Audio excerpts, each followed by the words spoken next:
How's it going, family? 50 the Mystic, the Powerful I Am channel. Today we're getting into Matthew 6, verse 30.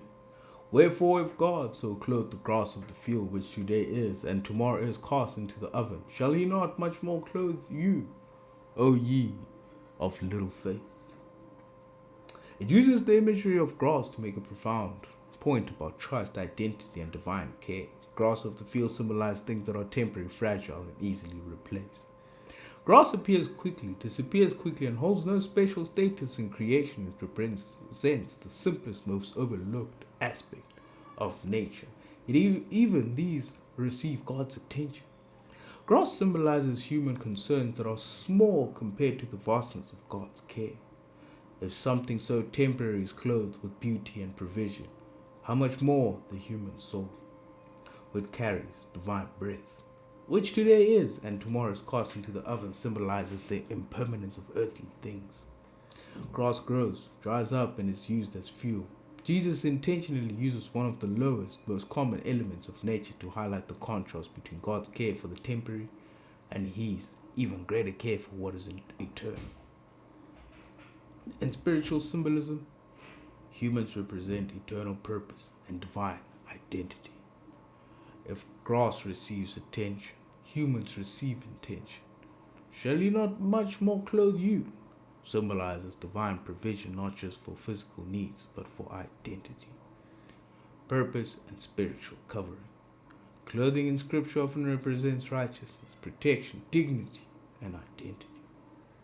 The allegory here is that God clothes your life with purpose, favor, guidance, and spiritual covering, far beyond what He gives to mere vegetation. O ye of little faith symbolize the inner conflict between divine identity and human insecurity. It represents the tendency to forget who you are and whose you are. Jesus is not condemning but awakening the listener. The allegory points to a deeper truth. Worry is what happens when the soul forgets its divine value.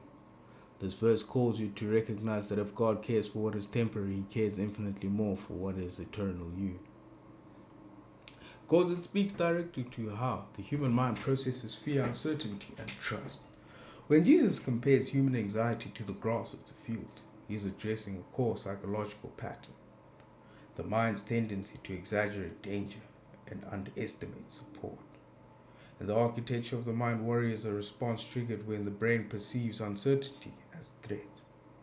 This activates the amygdala, shifting the body into survival mode, increasing stress hormones and narrowing perception. Grass of the field symbolizes things the brain should not obsess over, because they are small in the larger picture. Yet the anxious mind treats even small concerns as a major threat. This is why minor financial worries, appearance, concerns, or daily pressures can feel overwhelming.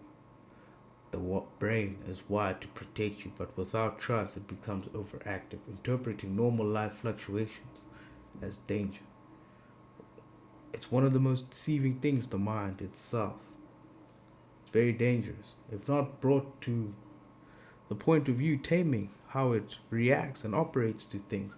Think of the reactive mind, the right hemisphere of the brain, if it is allowed to just do as it pleases. Without sufficient training and guidance, it gets you into a lot of trouble. Which today is and tomorrow is cast into the oven reflects the fleeting nature of many things people worry about. Most anxieties are temporary. Studies show that the vast majority of what people fear never happens. The brain, however, struggles to distinguish between real threats and imagined ones. Jesus is inviting the mind to reevaluate its fear signals. Shall ye not much more clothe you? Speaks of the psychological need for security. When the mind believes it is supported by God, by life, by purpose, it shifts out of survival mode. The prefrontal cortex activates, improving clarity, emotional regulation, and decision making. Trust literally changes brain chemistry. O ye of little faith reflects a neurological truth. Low trust increases anxiety, while trust calms the nervous system.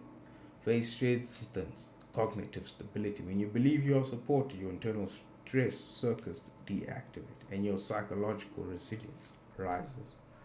This verse teaches that much of human suffering comes not from lack, but from the mind's inability to trust that it is held. It reveals a core cosmic law. The universe invests abundance even into what is temporary. Therefore, what is eternal is cared for even more. When Jesus points to the grass of the field, he is invoking the natural principle that all things in creation, even those with short lifespans, are sustained by divine order. Grass grows effortlessly because it is aligned with cosmic rhythm. It does not strategize, it does not force growth, it does not question the process, it simply receives. Which today is, and tomorrow is cast into the oven, points to the reality of impermanence, a universal truth. Grass is temporary, yet the universe still clothes it with beauty, nourishment, and purpose. This reflects the cosmic law that nothing in creation is too insignificant to be provided for. If the cosmos supports what lasts only a day, how much more those created in divine image who carry purpose, consciousness, and destiny. Shall he not much clothe you? Mirrors the law of divine hierarchy. Higher beings receive higher provision. Human beings are not afterthoughts in creation. They are carriers of divine breath, endowed with awareness, creativity, and spiritual potential. Cosmic law states that the universe responds most intentionally to beings who are aware of their own significance. When you remember who you are, abundance flows. When you forget, scarcity becomes your illusion. O ye of little faith reflects the vibrational law that faith raises frequency while fear lowers it. A low frequency repels abundance, clarity, and alignment, while trust attracts them.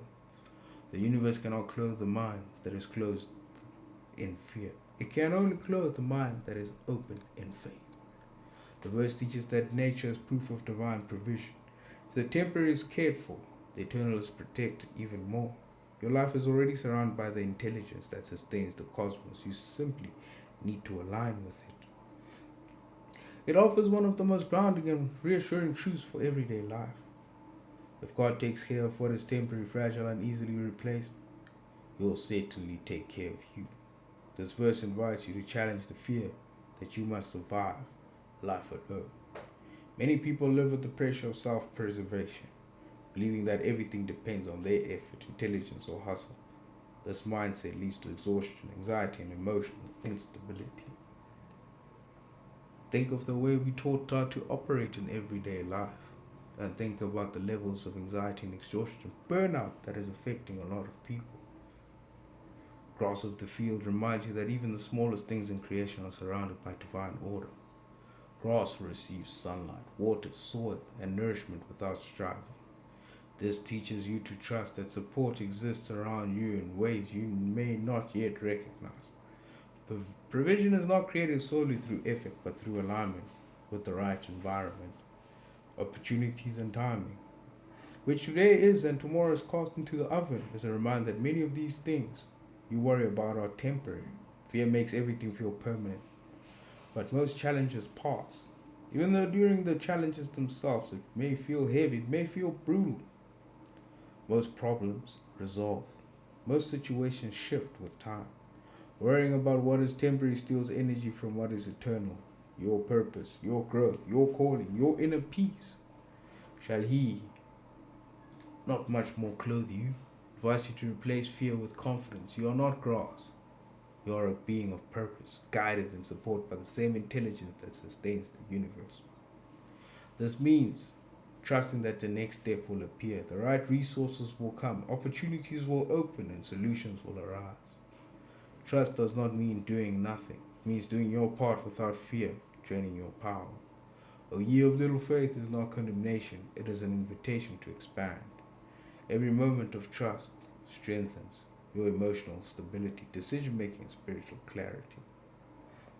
This verse teaches you to relax your fear, embrace trust, and walk with confidence that you are held by something far greater than yourself. And trust in the unseen, trust in God, trust in the infinite intelligence itself. In the next segment, we'll be covering Matthew 6, verse 31. Therefore, take no thought saying, what shall we eat? Or what shall we drink? Or withal shall we be clothed? Until next time, family, when we cover this verse.